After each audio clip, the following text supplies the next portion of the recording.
Every year, CPAC brings together all the brightest minds in the conservative world. Former presidents, senators, up-and-coming candidates, pillow salesmen, and pizza racists. So I've come to Orlando to see them all in one place and to understand the future of their movement. People are asking the question, who the future of the Republican Party is. Trump. It's Trump. Trump is the Republican Party. CPAC is Trump. Squad Buster 2022. Clearly you're a BLM supporter. I am a BLM supporter. The people here are talking about the important ideas. Yes. Are you excited to see Papa John? I haven't seen him yet, but yeah. He's got a lot of great ideas. Yep. I mean, who would have thought you put cheese inside the crust? Innovator. But what are the actual issues energizing Republicans, aside from garlic dip and that little pepper you get in the box?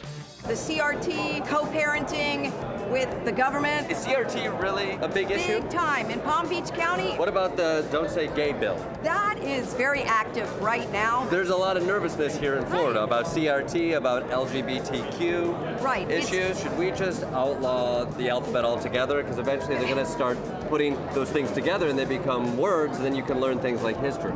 The MAGA crowd's obsessions were predictable. Is this a little much? But there was a new infatuation I was surprised to hear, because for the first time at CPAC, people were applauding another country. Hungary's on the forefront. When you see people like leaders like in Hungary talking and speaking the way that Donald Trump did when he was in office, it inspires me. I think Hungary is a positive example about how being a confident conservative can really do wonderful things for a country. That's right, conservatives here were looking for inspiration from Hungary, the Central European country that's been steadily sliding away from democracy under its right-wing leader, Viktor Orbán. Trump has endorsed Orbán twice, and Tucker Carlson has done a week of shows and a special about Hungary. It's not my job to defend Hungary, only to learn from it as an American and try and hold up the lessons for us to emulate. CPAC was even doing a special event in May from the capital, Budapest, and they'd invited conservatives from Hungary to speak here in Orlando.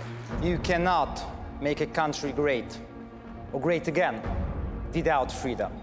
So why are conservatives so interested in a country that's been heading toward autocracy? One that's been penalized by the EU for its human rights record. Does Hungary hold the key to the future of American conservatism? I'm getting the hell out of Orlando and going to Hungary to find out.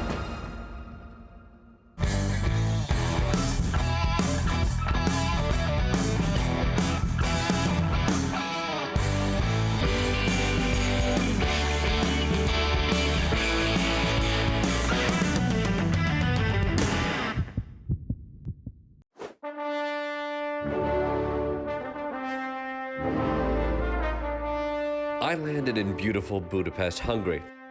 It's been home to everyone from composer Franz Liszt to inventor Erno Rubik, creator of games for the world's loneliest children. It may be one country over from an active war zone, but Hungary is a world capital of art, music, and culture, and I was fitting right in. But right now, they're also embracing right-wing nationalism, which is why American conservatives are so enamored with Hungary. When I arrived, it was a national holiday. Basically, Hungary's version of July 4th, except with more fingers intact. Today's their Revolution Day. It celebrates in 1848 when they pushed back against the Habsburgs, and I should have bought a guidebook instead of trying to watch Tenet on the plane. What happens in Tenet again?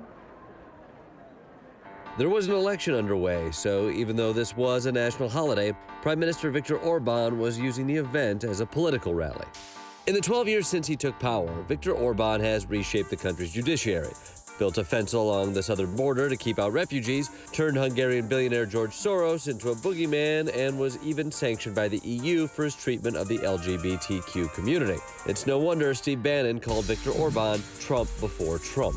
And as my therapist will tell you, I've been to a ton of Trump rallies. So I brought along a trusty translator to see just how similar an Orbán rally is to a MAGA rally. First stop, the merch table. Do you have any Orbán pictures, specifically with him shirtless, riding a velociraptor? Tyrannosaurus Rex? A T-Rex, just the flags, that's basically a Hungarian reference. Does that have any profanity on it whatsoever? No, it's just a straight flag? a straightforward flag. Good luck with the sales today. You don't need to say that one. Merch, check.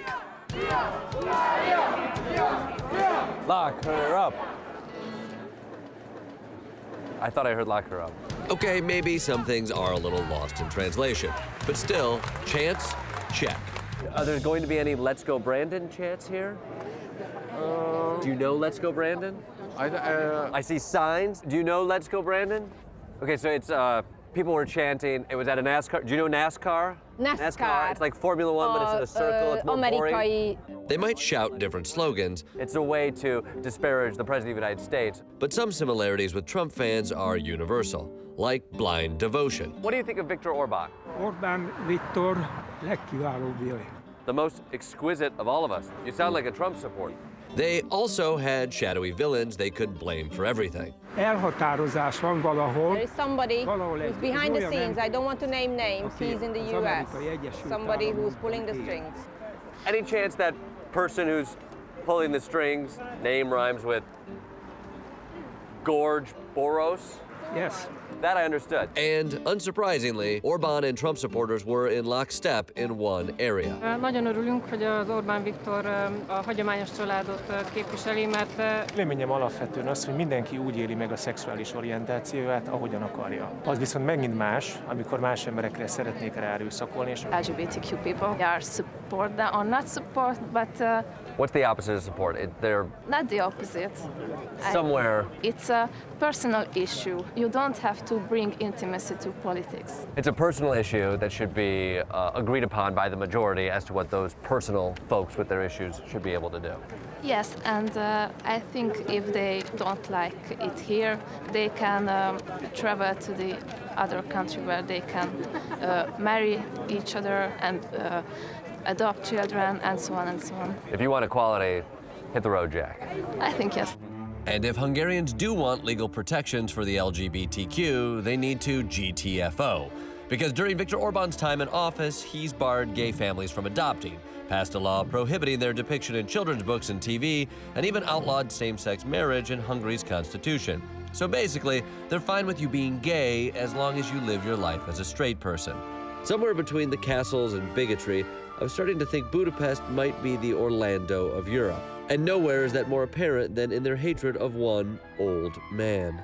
A Biden alkalmatlansága lehet ebből a szempontból probléma, hogy egy szenilis megválasszanak, de igazából az a kérdésem, ki az melyik ország az, aki egy 86 éves aggasztjánt megválaszt? It amazes me. We immediately get to Sleepy Joe here in Budapest. I gotta say, I think when this thing airs in America, be ready, you're gonna get calls and be speaking at the next CPAC. Early in my Hungarian trip, I had watched the intensity of Fidesz supporters with just a hint of familiarity. Today's president in USA is fake. Joe Biden. Yes. It made me feel right at home. But you can't always judge a country by its far-right rallies. So I hit the streets. I want to talk to the people of Budapest, the Budapests, or the Budapescatarians, who tend to be more progressive and support the opposition party. And like actual pescatarians, they can smell that Orbán's power grab is a little bit fishy. He is an autocrat. Orbán is Putin's guy. Hogy igazából, ami egy látványos változás, így, hogy lényegében a kultúrát sok csapás érte. As an academic and a student and a teacher, I feel myself a victim of this ruthless illiberal regime as well. What does your sign say? Demokrácia van Magyarországon, diktátor. This I get. Orbán is a dictator. Clean. All right, let me try my head at this. Putin is a... Putin pincsi. Pincsi. Why is Orbán Putin's lapdog? Nyolja neki a feneki... Ass-licking. A szavamból mondtam. A segít nyolja. What is Hungarian for ass licking? Shagnalo. Shagnalo. Shagnalo. Ass licking. We have shagnalo in America too. So not only was there ass licking in Hungary, there was even some dissent. But I didn't see any of this perspective reflected in the many, many political ads I saw around town. In fact, even though we were days away from a national election, I only saw one candidate in the streets and on TV, Viktor Orbán. I talked to independent journalist Szabolcs Pányi to find out why that is. Orbán has lost two elections in 1994 and 2002 that he blamed on the media. When he came back to power in 2010, he changed the country's constitution, he enacted a new media law. Media starts to broadcast pro-Orbán propaganda. In America, you have Fox News. Here, it's basically the state itself that's broadcasting right-wing propaganda. And I guess that's a big appeal to lots of conservatives. So if you turn on the TV, you're mostly going to see essentially just wall-to-wall Tucker Carlsons. Yeah, but like cheap Eastern European editions, yeah. Great. Is there a Smirkanish in the bunch? Sorry? A Smirkanish? Small, grumpy CNN guy? No, I don't think so. So how does having a Smirkanish-less media landscape impact the political system? For answers, I went to the leader of the opposition party, Peter Markizoy. Markizoy, how's it going? Jordan Klepper. Doing good. Doing good. And Trevor didn't come, so that's my disappointment. Is this a traditional Hungarian greeting? You nag the person as soon as you meet them? Probably. When we met, Peter Markizoy was challenging Orbán for the prime ministership, which was not an easy task. State media is 100% controlled by Orbán, to the extent that the entire opposition only gets 5 minutes live airtime on state media in 4 years. And I got that 5 minutes as the prime ministerial candidate of the entire opposition Wednesday morning, 8 a.m. That's prime time, that's drive time. Absolutely. So you cannot complain, right? You got morning show time. Gayle King makes the best use of that time. A few minutes before, a few minutes after Orbán was speaking, and he was lying about us, and I get 5 minutes in 4 years. You got to know how to use that time efficiently. If you had to boil your ideas down to one sexy sound bite, what would that be? State media, they own all regional daily newspapers, they own all FM radios in this country, and they are spreading fake news and smear campaigns, allegations, hate campaigns. That's good, that's still wordy. So how do you fight back when the odds are so stacked against you? Only chance for us who believe in European values, in the rule of law, in justice, is to band together. And we are very diverse. It's a very big coalition. Catalin Che is the leader of the Momentum movement, which is not a revamped cable company, but rather a youth party in Markizoy's coalition, which also includes leftists and even a party that has neo-Nazis in it. Used to have neo-Nazis in it. The party used to have neo-Nazis. They're no longer neo-Nazis. No. How X are the neo-Nazis? Interestingly enough, they are a party I used to protest against. And now we are working together because we believe in the basic foundations of a country based on democracy and rule of law. This really feels like we're at the apocalyptic goal line. Whoever can get on board, let's get on board. Well, the stakes are too high. It's like Suicide Squad. Did you see Suicide Squad? Yeah, of course I did. Actually, I didn't. Is it like Suicide Squad? No. No. Shit.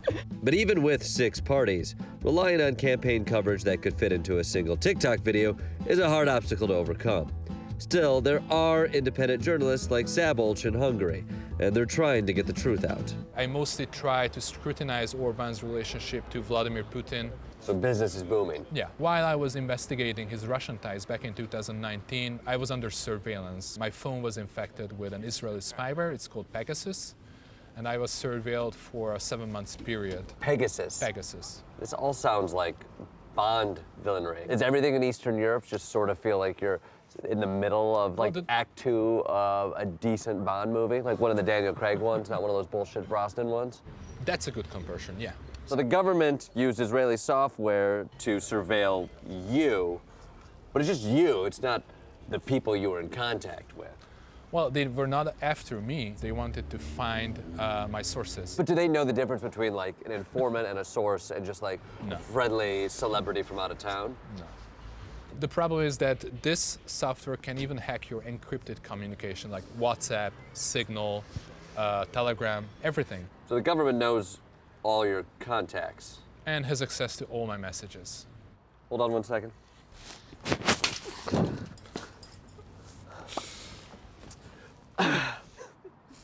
You don't happen to know my wife's phone number, do you?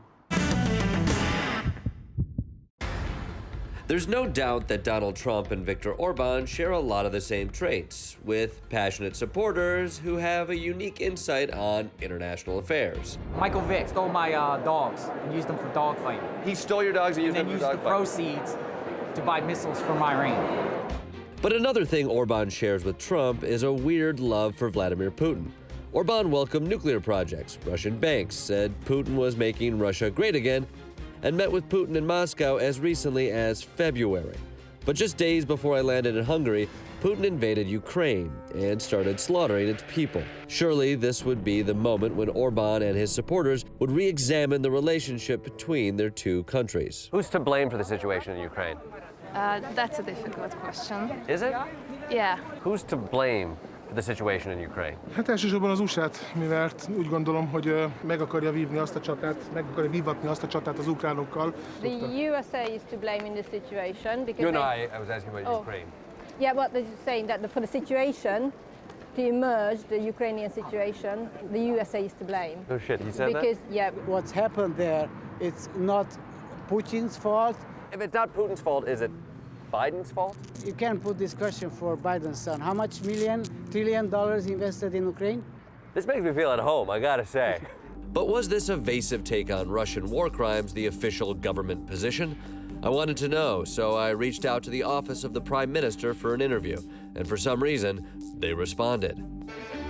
They sent Viktor Orbán's official spokesperson, Zoltán Kovács, who, judging by his name and his policy on outsiders, is a 15th century vampire. I sat down with him to clarify Hungary's relationship with Russia.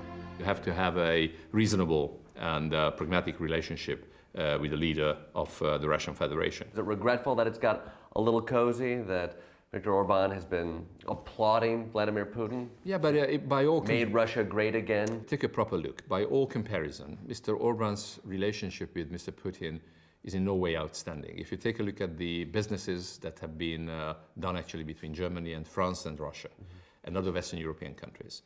So we're looking elsewhere. I mean, this is good whataboutism. This is leftover from the Soviets. No double standard here. Not even in terms of personal meetings it would stand out, actually. And certainly we have nothing to do with the war between Ukraine and Russia. The causes, the reasons behind are still to be understood. Who's to blame for the war in Ukraine? And that's exactly the thing we are not going into. You're not willing to weigh in. We're not playing the blame game. We recognize and we know that Russia was the aggressor, and that is Russia attacked the Ukraine. But right now, a country invades a sovereign nation. Now is not the time to point fingers. Again, it's too early, and we certainly are not in possession of the truth. As we see, there's a disinformation campaign going on and waging actually on both sides. Both sides? That's catnip to the American conservative. But you know who does want them to pick a side? This guy. Ви маєте самі вирішити, за кого ви. So why are Trump and Orbán both refusing to condemn Putin? Probably because he's an even more invincible autocrat than they are, and because he probably does have a stable of velociraptors that he rides. But luckily for Ukrainian refugees, not all Hungarians share Orbán's love for Putin, and many of them are stepping up to help. Right now, I'm quartering a family of 4, a single lady whose husband is still in Ukraine with her 3 kids. Is this the first family you've had stay with you? No, that's the 5th one. This is András Hagyos. Hungarians know him as a musician and a late-night TV personality. A whisky ennek a randomizált ismételgetéséből össze lehet hozni egy blues számot.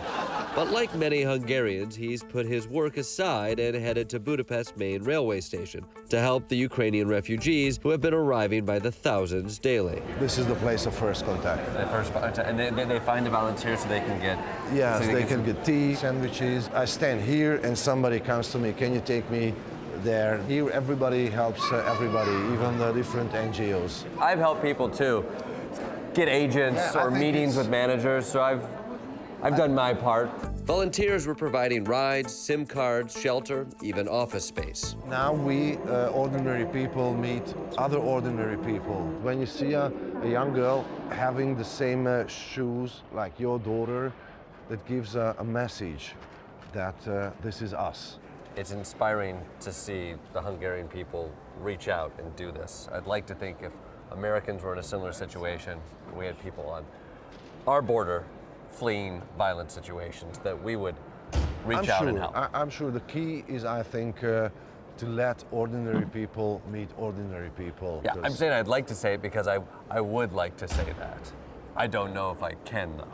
It was remarkable how many Hungarians were embracing Ukrainian refugees, especially when you consider how the country handled the last refugee crisis. In 2015, when Syrians escaping war attempted to enter the country, the Orbán government gutted Hungary's asylum system, built a fence on their southern border, and actually passed legislation criminalizing the act of helping migrants. It seems like a double standard. I went back to the Hungarian government to have them explain. But I guess Americans look at it and they see Hungary welcoming Ukrainian refugees and think back to what happened with Syrian refugees. What's different now? There are huge differences between illegal migrants who are basically taking the services of human traffickers, don't follow the rules, don't carry papers, and certainly there are no immediate danger because this is not the first safe country they are entering. If you're looking for refuge, just go to the country next door. This is the fundamental principle which is guiding the international agreement on migrants. Refugees are entitled for refuge and protection, the first safe country they enter. So Jews who were fleeing Germany during World War II, they should have gone to Poland for safety. As it happened, or rather, they were... France? Well, sure. Again, in Europe it certainly looks a little bit more complicated than in the United States. Sure. It's a cultural issue. But for some people, these issues aren't so complicated.